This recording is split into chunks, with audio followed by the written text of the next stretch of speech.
আজ রবিবার 30শে চৈত্র 2025 সালের 13ই এপ্রিল। মিথুন রাশি, মিথুন লগ্ন, জেমিনি সাইনের জাতক জাতিকাদের আজকের দিনটি কিন্তু এক প্রকার বেশ কাটতে চলেছে।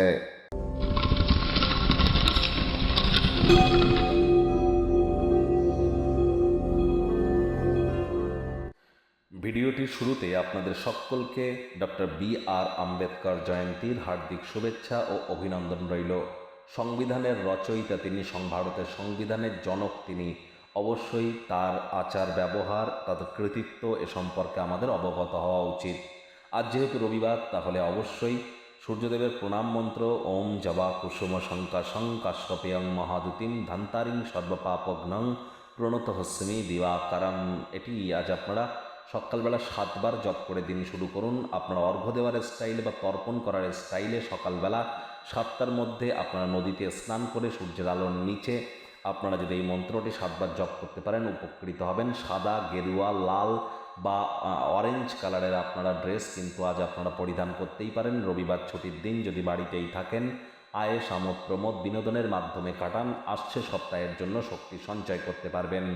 সূর্যের মজবুতি বৃদ্ধি করবার জন্য পিতারও পায়ে হাত দিয়ে প্রণাম করতে পারেন। যতই আপনারা সূর্যের প্রতিকার করুন না কেন, যদি পিতার সাথে সম্পর্ক ভালো না হয় তাহলে সূর্য কিন্তু আবার দুর্বল হবে, মাথায় রাখবেন। ভাগ্য মিটার আজ আপনাদের বলছে 7.5 আউট অফ 10। ভাগ্য আপনাদের অনুকূলেই থাকবে। প্রেম, দাম্পত্য এই দুই ব্যাপারেই আপনাদেরকে একটু সাবধানতা অবলম্বন করেই চলতে হবে। কায়িক পরিশ্রম হলেও শরীর মনে সতেজতা এবং তরতাজাই আপনারা অনুভব করবেন। দীর্ঘদিনের পুরনো রোগশোক, অসুস্থতা থেকে আজ মুক্তি পাওয়ার দিন, পরিত্রাণ পাওয়ার দিন। অর্থগত ব্যাপারে আয় ইনকাম বাড়বে, আর্থিক দিকটি সবল থাকবে। গ্রহ নক্ষত্রের উপকারী অবস্থানের কারণে অর্থ উপার্জনের অসংখ্য সুযোগ আপনারা পেয়ে যাবেন। চাকরিজীবী যারা আছেন তাদের অফিসের পরিবেশ এক প্রকার বেশ। বস কলিগদের সাথে ভাব ভালোবাসা বাড়বে, কর্মে গতি অনুভব করবেন।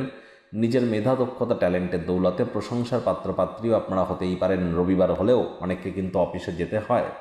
আজ শিক্ষার্থী বিদ্যার্থীদের পড়াশোনায় মনোযোগ আরও বৃদ্ধি করতে হবে। রাজনীতিবিদদের জনসংযোগ বৃদ্ধি করতে হবে। যারা উচ্চশিক্ষার জন্য বিদেশ যাত্রার কথা ভাবছিলেন প্রচেষ্টা জারি রাখুন। হাউসওয়াইফ যারা আছেন দিনের শুরুটা তাড়াতাড়ি করুন। গৃহের কর্ম সম্পূর্ণ করে তবেই নিজের মর্জিমাফিক ক্রিয়াকলাপ করুন, না হলে বাড়ির বয়োজ্যেষ্ঠদের কাছে বিরক্তির পাত্রী হতে পারেন। প্রেমিক প্রেমিকা, স্বামী স্ত্রী রূঢ় বাক্যের প্রয়োগ, অশ্লীল ব্যবহার করা থেকে বিরত থাকুন। আজ আপনারা অনিচ্ছা সত্ত্বেও কোনো স্থানে যাত্রা বা ভ্রমণ করতেই হতে পারে, যার কারণে কাছের মানুষজনদের সাথে সময় কাটানোর পরিকল্পনা বিঘ্নিত হবে। মেজাজ হারালেই কিন্তু ক্ষতি। রাগ কিন্তু স্বল্প পাগলামির একটি রূপান্তর মাত্র।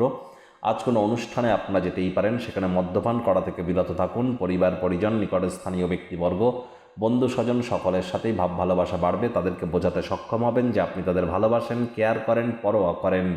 শত্রুপক্ষ, বিরোধী পক্ষ খুব একটি শক্তিশালী থাকছে না, সুতরাং এই বিষয়ে অতিরিক্ত টেনশন গ্রহণ করবার কোনো প্রয়োজনই কিন্তু নেই। যদি সময় সুযোগ পান আউটিংয়ে যান, আউটডোরে যান, কাছের মানুষজনদের সাথে কোয়ালিটি টাইম পাস করে কাটান।